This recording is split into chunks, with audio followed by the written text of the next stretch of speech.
Good evening. Thank you very much for being present with us tonight and for the lovely guided meditation. I think I've got two questions. The first one is a little bit broad, but it's about listening, and it comes from particularly interacting with others and recognizing that it's sometimes challenging to listen and to listen deeply. Why? Because internal interruptions are happening, or eruptions that are kind of clouding the space sometimes, and sometimes there might be insights that arise. And so there was kind of this question of like, how do you listen deeply? What are you listening for? What are the levels that one is listening for? And kind of getting through some of the detritus that comes up to get to a deeper understanding of the vibration of what's really happening in interaction or internally. And just kind of getting into that deeper understanding of any moment. My first question is, are you willing to resonate with the other? Well, I had this question last satsang that I didn't ask. It was about this question of how do you resonate? Is it resonating with presence, or is there like a tuning in actually? What is that? Is that tuning into the source, if one can do that? Or are you in a state of complete non-defensiveness? I think with you I am. Can you be that with others?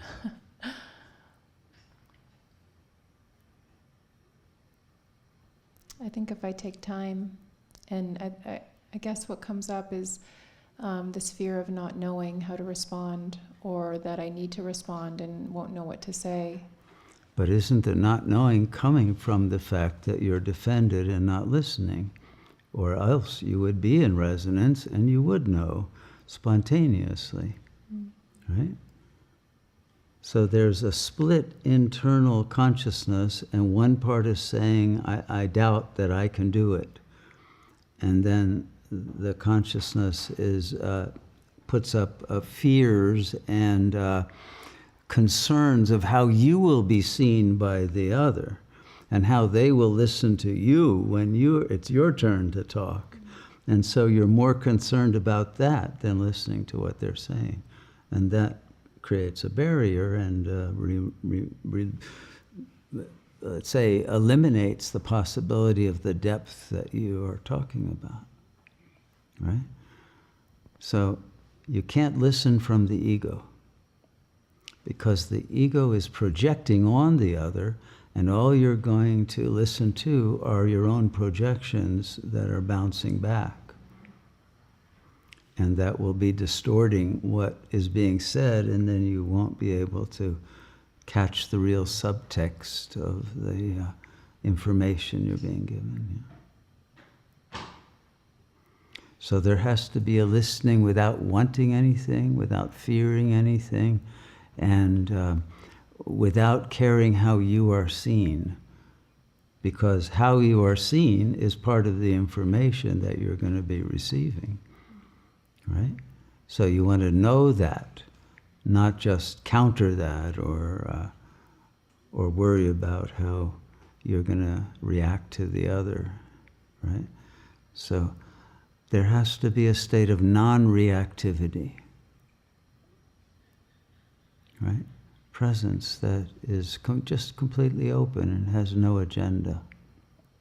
Even if the conversation does have a purpose, but it's done within this open-hearted, open-minded, resonant presence of recognition of the self in the other as the same self.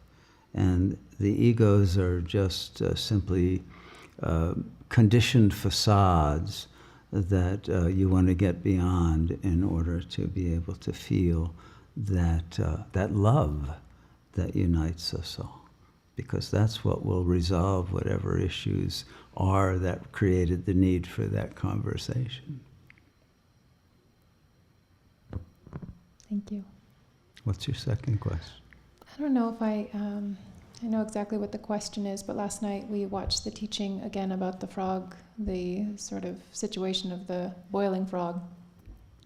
And there's this recognition that the lower death drive energies can, and you said it in the teaching, can pull you down. Mm-hmm. But there is this boiling frog mentality that doesn't, like, that often I don't feel the connection with the ego's sort of lower death drive energies being so bad. They're tolerated.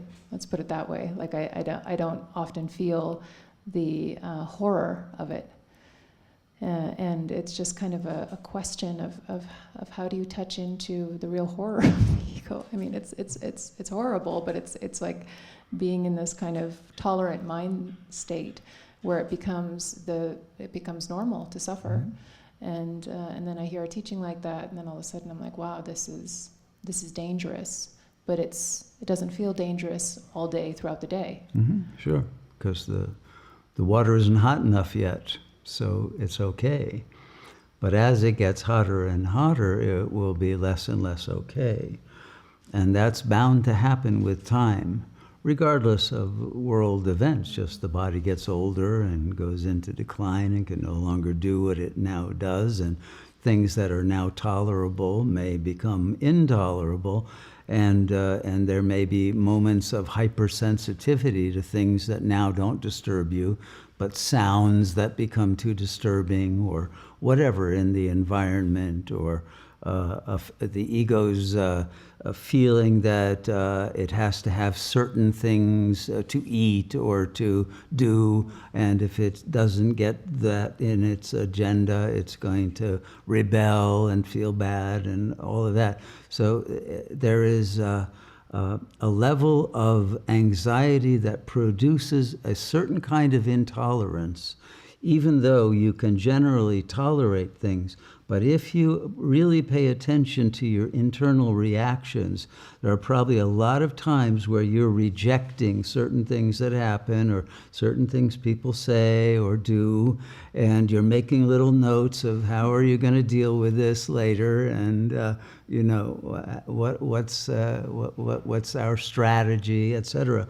But there's a constant disturbance of your peace that's going on as your mental apparatus tries to calculate how to deal with things and organize things and logistically prioritize things properly, etc.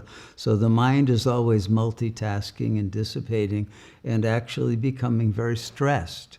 Even though the stress, as you say, becomes the norm, nonetheless, there's a period in which you feel the exhaustion of that. And then you have to recover and probably sleep for a long time, and probably have symptoms the next day, and you have to get over it, right? So there will come a time when you don't want any of that. You really want liberation from that level of suffering, especially as it becomes more intense because of the extreme kind of situations that will be occurring in the world, but also that will be impinging upon us, right? And if you don't do it now, it'll be too late to do it then, because you'll be too disturbed to be able to meditate. Now you have the good fortune of having a tolerable situation, so you can meditate and take that out of your mental space and cleanse it and establish yourself in unshakable stillness and serenity that stays totally poised in every situation. That should be your practice. Haji, thank you. That was a spot-on description. So I really appreciate that you listen deeply. I'm glad it was helpful. Namaste. Namaste.